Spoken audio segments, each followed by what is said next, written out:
Hi and welcome to the Pole Shift News. Guys, a lot coming up in this video. I've got some good news. Last few days have been absolutely hectic. A lot of driving on one of probably the worst roads in the UK, the A14, and it's the reason why I think it's the worst road is because it's virtually straight. It's a terrible road. But yeah, we went down to Folkestone to see Andy regarding sorting out the programs on these magnetometers, and like I said, we'll get into that a bit later on. But as always, guys, I want to thank those few people that support this observatory and what we do on the channel and website.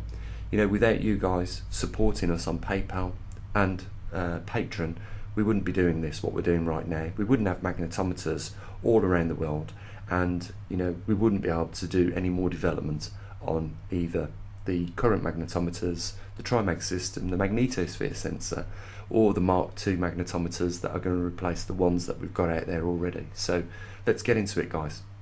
We have managed to, even though we haven't managed to repair the program on these magnetometers to accept the new chips that we've got, we have managed to find in Andy's stock two of the old magnetometer chips, the CMGs.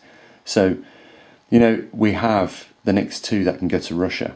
As you can see, they're in second intervals. They're running just to test them, make sure everything's okay.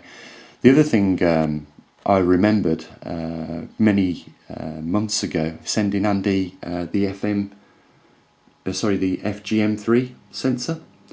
Now these are highly sensitive magnetometers, and you know, to use these ideally they have to go at least 3 foot down in the ground so that they're not coming into local contact with anything that can give false readings. So maybe in a few months' time we'll put this highly sensitive sensor in the ground.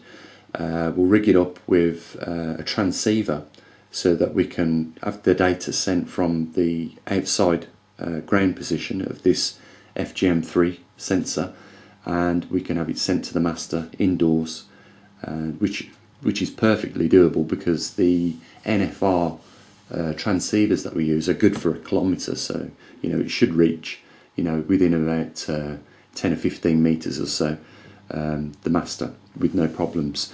But yeah, what we really need to do now, guys, is get these two magnetometers out. We've still got perf which will be coming online in the next week or so. As soon as I get hold of Jeff, I'll see where he is, you know, with regards to, you know, getting it all set up and that. And yeah, like I said, you know, we really give it the best shot when we went down in Felixstowe over the last 2 days. We both managed to probably get less than 3 hours sleep in the 24 hours that I was down there. You know, we spent most of the time in the office, you know, trying to debug the problems on this. We was discussing about the Mark IIs. We would have done a podcast while we was there at Andy's office, but you know, we just didn't really get time to fit it in. So you know, we're going to try and do that over the next week or so still.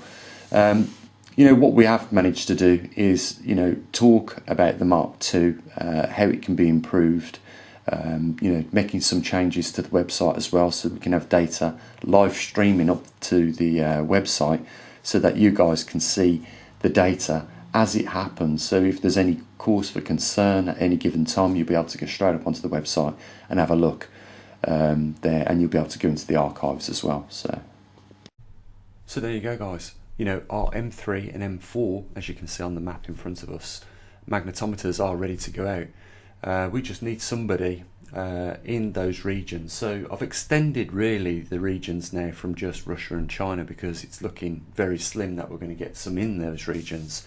You know, we've been there now a good couple of months or so, you know, trying to get people in those locations, but there are just as good locations in other countries. So you know, if you want to join our observatory and our little team that are, you know, using these magnetometers in their own homes, and you live in perhaps South Pakistan or India or Bangladesh, then give us a call. You know, we might be able to place M3 in that region.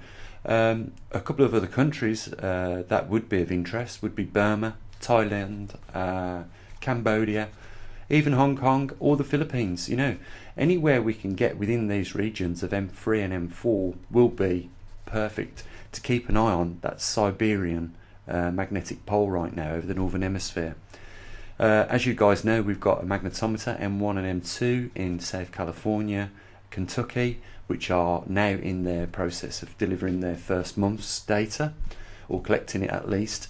We've got magnetometers M5 and M6, one in West and one in the East, Perth and the Gold Coast.